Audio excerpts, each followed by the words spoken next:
नमस्कार. 14 मे 2025च्या आपण चालू घडामोडी पाहणार आहोत. जास्त इतरत्र न चर्चा करता आपण डायरेक्ट प्रश्न उत्तरावर वळूया आणि आपलं instant GK study YouTube channel सर्वांनी सबस्क्राईब करा. प्रश्न पहिला, दरवर्षी कोणत्या दिवशी धर्मवीर छत्रपती संभाजी महाराज जयंती साजरी केली जाते? उत्तर आहे 14 मे. प्रश्न दुसरा, भारतीय क्रिकेट संघाचा माजी कर्णधार विराट कोहलीने क्रिकेटच्या कोणत्या फॉर्मॅटमधून निवृत्ती घेतली आहे? त्याचं उत्तर आहे कसोटी क्रिकेट. प्रश्न तिसरा, नुकतेच जनता की कहाणी मेरी आत्मकथा या पुस्तकाचे प्रकाशन कोणाच्या हस्ते करण्यात आले? जगदीप धनखड. प्रश्न चौथा, जगातील पहिली क्रिप्टो टुरिझम पेमेंट सिस्टीम कोणत्या देशाने सुरू केली आहे? त्याचं उत्तर आहे भूतान. प्रश्न पाचवा, वर्ल्ड स्क्वॅश चॅम्पियनशिप 2024-25चे आयोजन कोठे करण्यात येणार आहे? उत्तर आहे अमेरिका. तर आपलं instant GK study YouTube channel subscribe करा. चालू घडामोडी महत्त्वाचा विषय आहे.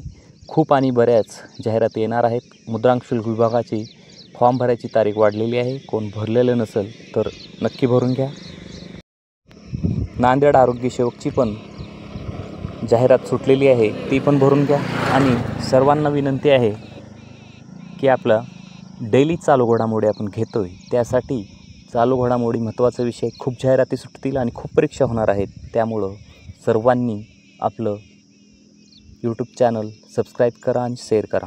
प्रश्न सहावा, 8वा संयुक्त राष्ट्र विश्व सडक सुरक्षा सप्ताह 2025 हा 12 ते 18 मे साजरा करण्यात येत आहे. त्याची थीम काय? Make walking and cycling safe.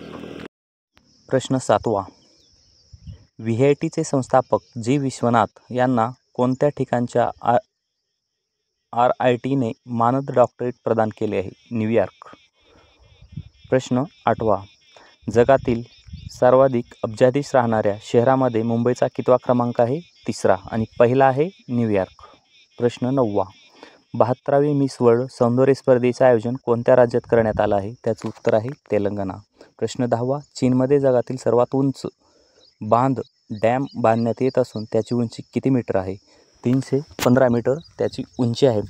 तर बघता 3 ते 4 मिनटामध्ये आणि प्रवासात पण आपण चालू घडामोडी विषय कव्हर करू शकतो. एक छोटीशी डायरी ठेवायची आणि त्यामध्ये प्रश्न उत्तर लिहून ठेवायचे. डिजिटल स्मार्टनेस अभ्यास केल्याशिवाय पोस्ट भेटत नाही, त्यामुळं सर्वांना विनंती, अभ्यास आणि पोलीस भरतीचे जे विद्यार्थी आहेत, अभ्यासासोबत ग्राउंड खूप महत्त्वाचं आहे. वाटतात फक्त 3 इव्हेंट, गोळाफेक 1600 आणि 100 मीटर, पण 1600 मीटरला खरंच ज्या त्यामध्ये दम आहे तोच कव्हर करू शकतो. त्यामुळं सराव करणं खूप गरजेचं आहे. आणि सरावासोबत अभ्यास, जाहिरात पडल्यानंतर फुल टाईम अभ्यास, फुल टाईम ग्राउंड, पण सध्या फुल टाईम ग्राउंड आणि लाईटली अभ्यास आणि इतरत्र ज्या स्पर्धा परीक्षा आहेत त्याचाही अभ्यास करणं खूप गरजेचं आहे. आपलं instant GK study YouTube channel आपल्या गोरगरीब मित्र व मैत्रिणींना व्हिडिओ शेअर करा आणि आपलं instant GK study YouTube channel subscribe करा. धन्यवाद.